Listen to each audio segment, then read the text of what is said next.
सवाल पाकिस्तान को लेकर कि पाकिस्तान के साथ रिलेशनशिप पे आपने अपनी बुक में भी बहुत कम जिक्र किया, आजकल आप बोलते भी बहुत कम है उस रिलेशनशिप को लेकर, लेकिन पाकिस्तान में अभी एक और यू टर्न देखने को मिला। पहले उनके जो नए फॉरेन मिनिस्टर हैं इशाक डार साहब, उन्होंने कहा कि हम इंडिया के साथ ट्रेड रिलेशन खोलना चाहते हैं, फिर बाद में कल उनकी फॉरेन मिनिस्ट्री ने स्टेटमेंट दे दिया कि नहीं, ऐसा कोई विचार नहीं है।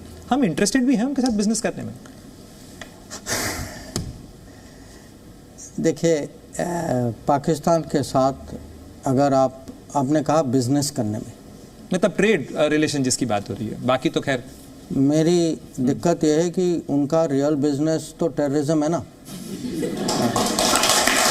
तो जब तक वो बिजनेस तो उनको कम करना चाहिए। अगर दूसरा बिजनेस करना है, ये बिजनेस तो कम करें।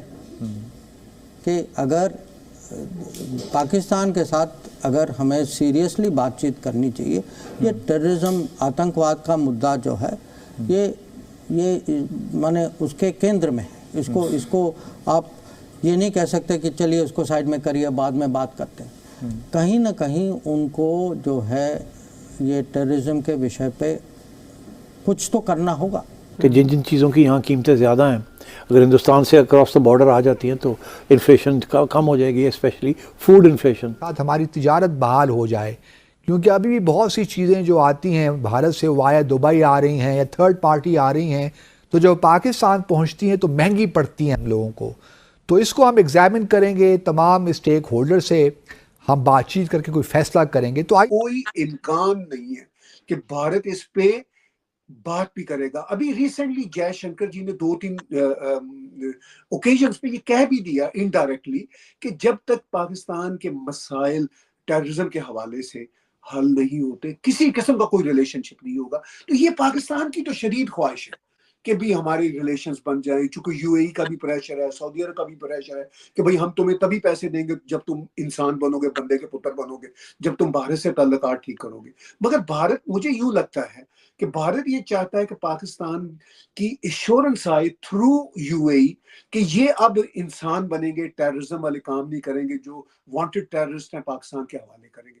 और आपको पता है ये काम पाकिस्तान करने से लगा। फिर एक तरफ इसहाक डार बयान देता है, दूसरी तरफ से शहबाज शरीफ ने अभी कहा पाकिस्तान में डिप्लोमेट्स को बुला के कि जी हम तो अपने हमसायों के साथ बहुत अच्छे ताल्लुकात रखना चाहते हैं। यानी पाकिस्तान ये कह रहा है मुसलसल, लेकिन भारत को ये पता है कि हमें हमेशा पाकिस्तान से धोखा मिला है। अमन की आशा के नाम पे धोखे मिले, ये पीस के नाम पे धोखे मिले, ट्रेड टॉक के नाम पे धोखे मिले। अब भारत बहुत फर्म देश है, भारत दुनिया का तीसरा बड़ा स्टेक होल्डर इंटरनेशनल सीन्स पे। वो पाकिस्तान जैसे अनवर्दी और जिस पे ट्रस्ट ही नहीं किया जा सकता, आई डाउट कि वो पाकिस्तान जैसे इस तरह के मुल्क पे किसी किस्म का वो जरा सा भी एतबार करेंगे। एक स्टेटमेंट आया है सम ऑब्सक्योर मिनिस्टर, इसके ऊपर मैंने छोटा सा थ्रेड भी लिखा था ट्विटर पे कि एक ऑब्सक्योर मिनिस्टर पाकिस्तान में एक स्टेटमेंट दे देता है, हमको क्या ट्रेड करनी चाहिए इंडिया के साथ एंड दिस एंड दैट। यहाँ पर लोग इतने उतावले हैं सर कि लोग एडवांटेजेस डिसएडवांटेजेस की लिस्ट बनाने शुरू हो गए, लोग डिमांड्स की लिस्ट बनाने शुरू हो गए कि भाई हमको ये मांगना चाहिए पाकिस्तानियों से। लोग रास्ते ढूंढने शुरू हो गए कि कौन सी रोड से आएगा, ये करेगा, वागा खोलोगे कि ये अटारी खोलोगे कि ये करोगे, कि वहां से, कि राजस्थान से, गुजरात से, क्या है क्या नहीं है। कश्मीर को भी लिंक अप कर देते हैं, थोड़ी टेंशन कम, ये तक लोग बात करना शुरू हो गए। वीडियोस बन रहे हैं सर, आज सुबह आर्टिकल्स छपे हुए हैं न्यूज़पेपर के अंदर चारों तरफ, and this is an obscure statement from a silly minister of Pakistan, जो प्रोबेबली उसने ये दिया just to get some media time. ये क्या माइंडसेट है सर हमारे अंदर जो इतने उतावले हैं हम for Pakistani recognition? What is this?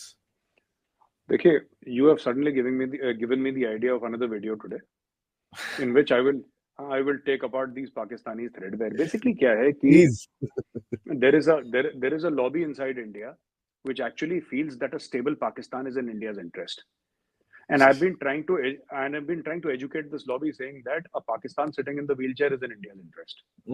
Always. ठीक है, हाँ, ये इनका कोई, ये बेसिकली एक्साइट हो जाते हैं, वो दैट ओल्ड फीलिंग दैट हम सब भाई भाई हैं, ये सब ना, कोई भाई नहीं है। आज की तारीख में पाकिस्तानी ऐसी टॉक्स कर भी रहे हैं, या पाकिस्तानी सोशल मीडिया पे ऐसी बातें क्यों चल रही हैं? Because Pakistan is in a bad state. Pakistani army इतने एंकर हैं who take a very rabid line against India every single day. Those people are Holi की शुभकामनाएं दे रहे हैं, and they are controlled by ISPR. Those anchors are giving Holi की शुभकामनाएं.